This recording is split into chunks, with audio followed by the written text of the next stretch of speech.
Então, logo em seguida vai chegar uma pergunta, se não precisam responder agora, pode guardar na nuvem também, né? Se vocês entendem, então, que já é obrigatória a avaliação dos riscos psicossociais no ambiente de trabalho. Tá? Então, muito se discute, tem empresas que não é preventiva, elas estão esperando a entrada em vigor da NR1 para depois começar a agir nessa área. Então, pode passar, Valéria. Então, como resposta, né, eu procurei também trazer essas questões. Se sua empresa possui um ambiente de trabalho sem sobrecarga, onde os trabalhadores são bem treinados e possuem autonomia para exercer suas atividades, onde não há assédio e cobrança de metas impossíveis, esta empresa que teoricamente poderia esperar a entrada em vigor da NR1. Então, de fato, a NR1, a vigência dela vai ser só a partir de 26/5 de 2026, mas a obrigatoriedade do levantamento de risco, ela já existe há muito tempo. Tá? Então, não esperem nunca entrar em vigor, porque isso vai ser cobrado a qualquer momento.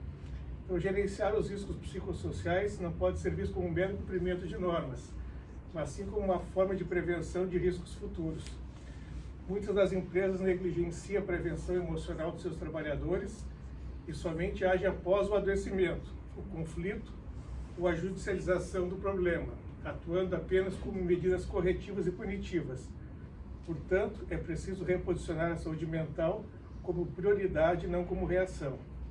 Então, dessa sorte, torna-se necessário incluir no PGR não apenas os riscos químicos, físicos e biológicos, que é o que a gente sempre vê nesse levantamento de riscos, né? Mas também os fatores psicossociais. Então, se as empresas não implantaram, que comecem a implantar desde já isso, para poder mapear os riscos que tem, os fatores estressores do ambiente de trabalho, para poder ter um plano de ação e intervir antes que o problema aconteça, né? Então, pode passar, bom. Então, ignorar os fatores de riscos psicossociais é manter a empresa em estado de risco constante. Então, a implementação da gestão de riscos psicossociais exige uma coragem para transformar a cultura da empresa, pois segurança emocional também é a segurança do trabalho. A nova NR1 que entrará em vigor terá uma mudança de paradigma ao incorporar a obrigatoriedade da gestão integrada dos fatores que afetam a saúde mental e emocional dos trabalhadores. Então, aliás, a anterior NR1 já tratava de gerenciamento de todos os riscos.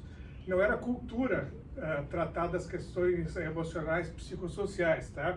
Mas a própria NR1, ela sempre falou das questões dos riscos ocupacionais, porque incluía os riscos ergonômicos. Essa é uma questão que eu vou comentar com vocês, então, que abrange os riscos psicossociais, haja visto que a organização do trabalho é parte central da ergonomia. Então, a redação atual da NR1 apenas evidencia e reforça a obrigação de gerenciamento de riscos psicossociais. Por que ela vem agora em NR1? Porque nunca se pagou tanto benefício previdenciário por afastamento de doença ocupacional. Então, uma preocupação do governo também em economia, né? Hoje em dia, como muitas vezes facilitou o encaminhamento, porque eles acabam concedendo, às vezes, 2, 3 meses, sem a necessidade de uma perícia, né? Então, acaba tendo essa vinculação enorme das questões com o afastamento. Mas os últimos estudos que tem da Previdência também, desses afastamentos de doenças ocupacionais, cerca de 2,5% só tem relação com o trabalho. Por isso que eu digo, não precisam ter medo de fazer o levantamento de risco psicossocial, porque a maioria das empresas são sadias. Isso vai ser um elemento depois, quando precisar lá na frente, de prova num processo administrativo, para mostrar que a empresa já se preocupou com a questão, fez um levantamento sério e naquela empresa não foi detectado nenhum fator estressor.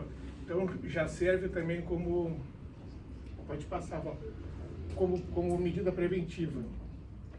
Essa é uma parte também que passou batido com umas informações um pouco truncadas, que o adiamento da entrada em vigor da NR1 suscitou informações equivocadas de que não haveria fiscalização do Ministério do Trabalho e Emprego sobre a implantação da gestão de riscos psicossociais. O que não vai haver, então, é a fiscalização do capítulo 1.5 da NR1, que trata do gerenciamento de riscos ocupacionais, que estabelece diretrizes para a prevenção e gerenciamento os riscos no ambiente de trabalho, mas poderá haver fiscalização com base na NR17. Essa ergonomia também foca a sua análise nos processos mentais envolvidos durante o trabalho.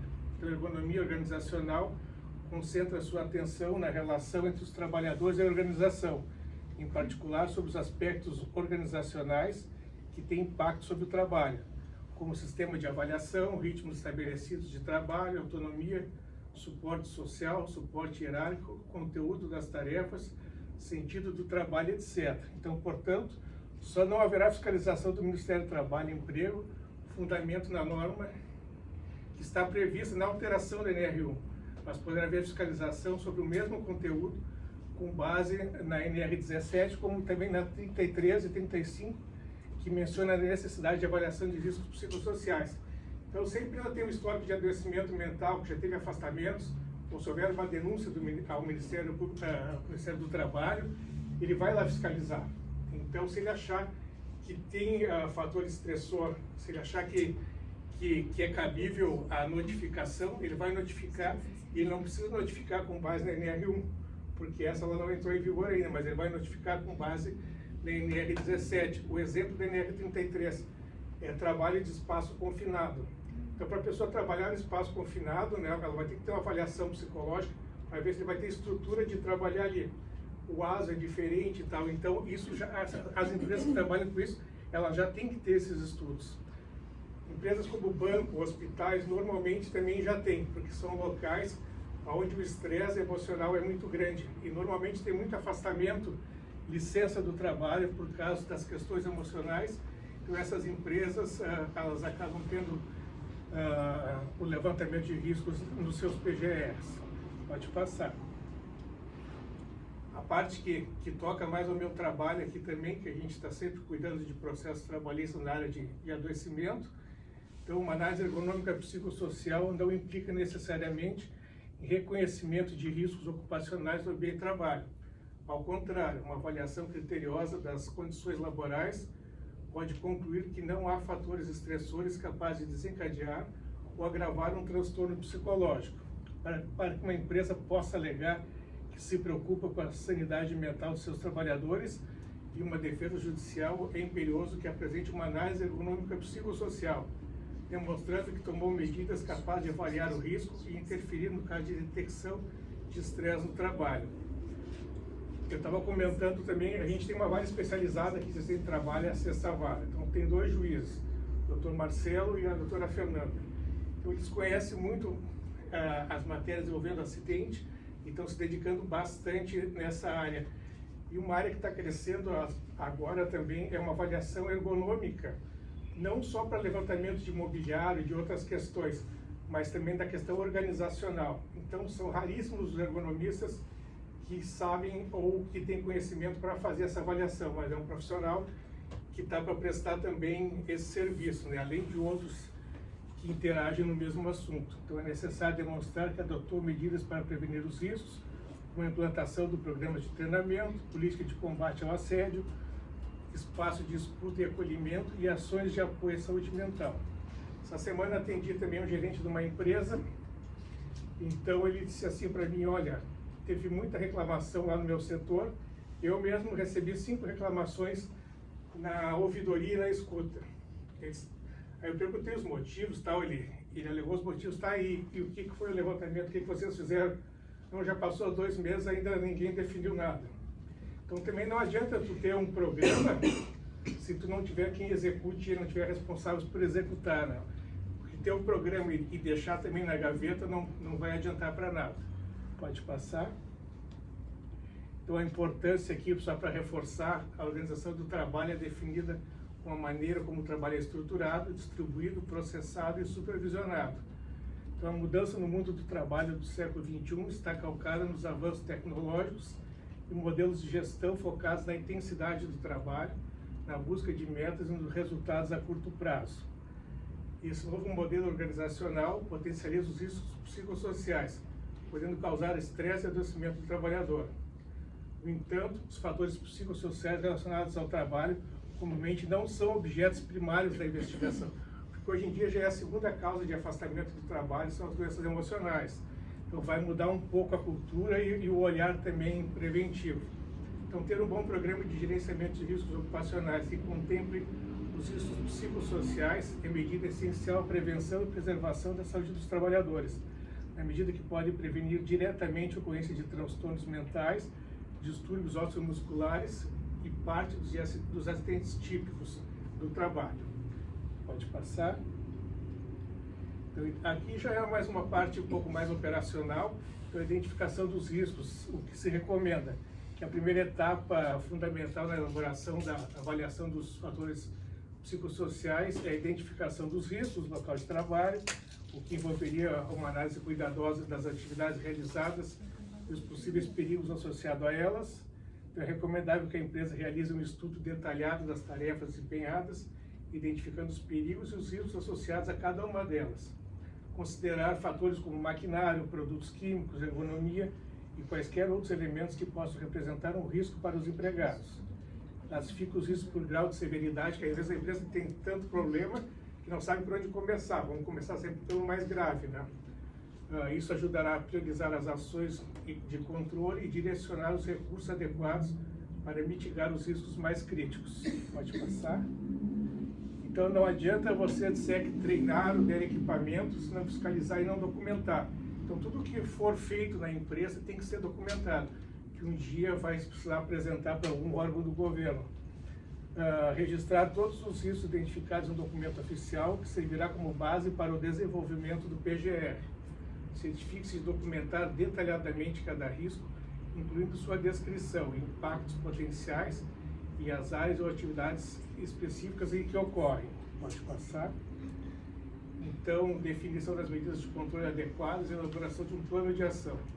Com base, então, na avaliação dos riscos, determine as medidas de controle mais adequadas para cada um deles, podendo incluir as modificações de processos, o uso de equipamentos de proteção individual, a implementação de barreiras físicas, entre outras, com o objetivo de reduzir ou eliminar os riscos identificados.